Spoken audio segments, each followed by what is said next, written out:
यह है ghost rider का पहला ट्रांसफॉर्मेशन। उसका पूरा शरीर हजारों डिग्री की गर्मी से चमक रहा था।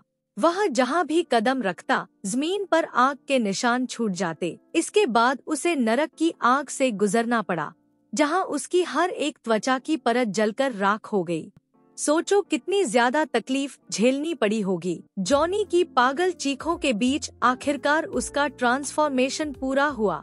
वो बन गया एक जलता हुआ कंकाल। यही है उसका फाइनल फॉर्म, घोस्ट राइडर। तभी वहाँ आ धमका वुशेनमो, जो ताने मारता हुआ आया और पूछा, लेकिन उसने घोस्ट राइडर को कुछ खास नहीं समझा। उसने फेंगमो को भेजा, जिसने एक ही झटके में घोस्ट राइडर को हवा में टांग दिया और नरक की आग भी बुझा दी। वुशेनमो तो हंसने लगा जैसे उसकी जीत पक्की हो, लेकिन अगले ही पल वो बुझी हुई आग फिर से जल उठी। राइडर ने अपनी लोहे की जंजीर खींचकर हथियार बना लिया और भारी कदमों से वुशेनमो की तरफ बढ़ा। पर जैसे ही उसने एक पानी के गड्ढे पर कदम रखा, वो उसमें फंस गया।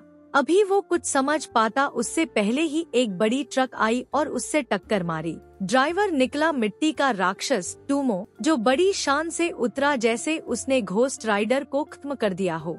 लेकिन 2 कदम भी नहीं चला था कि उसके कंधे पर एक कंकाल का हाथ आ गया और एक ढूंसा मारा। टूमो वहीं धरा का धरा रह गया, बुरी तरह घायल। वो तुरंत माफी मांगने लगा, लेकिन राइडर ने कोई रहम नहीं दिखाया। उसने अपनी आंख को जंजीर पर छोड़ दिया और स्पिरिट चेन से उसे कसकर बांध दिया। जंजीर के सहारे नरक की आग उसके शरीर पर चढ़ गई। दर्द के मारे टूमो चीखने लगा और अपने साथियों को पुकारने लगा, पर सब पहले ही भाग चुके थे। थोड़ी ही देर में वह राख बन गया। दुश्मन को निपटाकर राइडर ने अपनी जंजीर को झटका दिया, सीटी बजाई और उसकी बाइक तेज रफ्तार में उसके पास आ गई। उसने नरक की आग को बाइक में डालकर उसे हेल साइकिल में बदल दिया, उसकी पर्सनल राइड। जॉनी ने बाइक चलाई और अब वो बन गया असली घोस्ट राइडर। शहर की गलियों में गश्त करता हुआ। उसे याद ही नहीं रहा कि उसकी गर्लफ्रेंड के साथ डेट थी। तभी उसने किसी की चीख सुनी।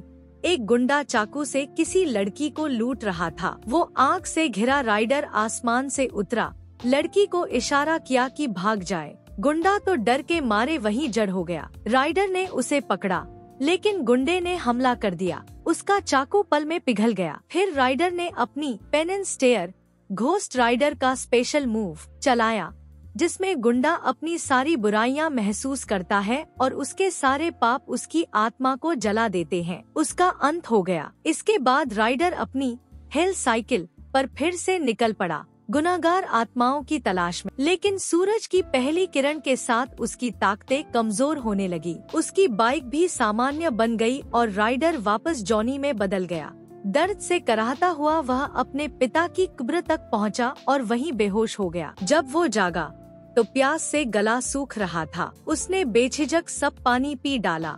बाहर जाकर देखा तो एक बूढ़ा आदमी खड़ा था। वो था गार्डियन, जिसने उसे बचाया था। वो बूढ़ा जानता था कि पिछली रात क्या हुआ था। उसने चेतावनी दी कि अगर जॉनी को अपनी शक्तियों की आदत नहीं पड़ी तो वो उसे भी यहीं दफना देगा। जॉनी को लगा कि ये बूढ़ा आदमी काफी अजीब है, लेकिन जब उसने बताया कि दिन में वह ट्रांसफॉर्म नहीं कर सकता, सिर्फ रात में, तब जाकर उसे समझ आने लगा कि उसकी ताकतें किस तरह काम करती हैं। बूढ़ा उसे सेफ जोन में रहने की सलाह देता।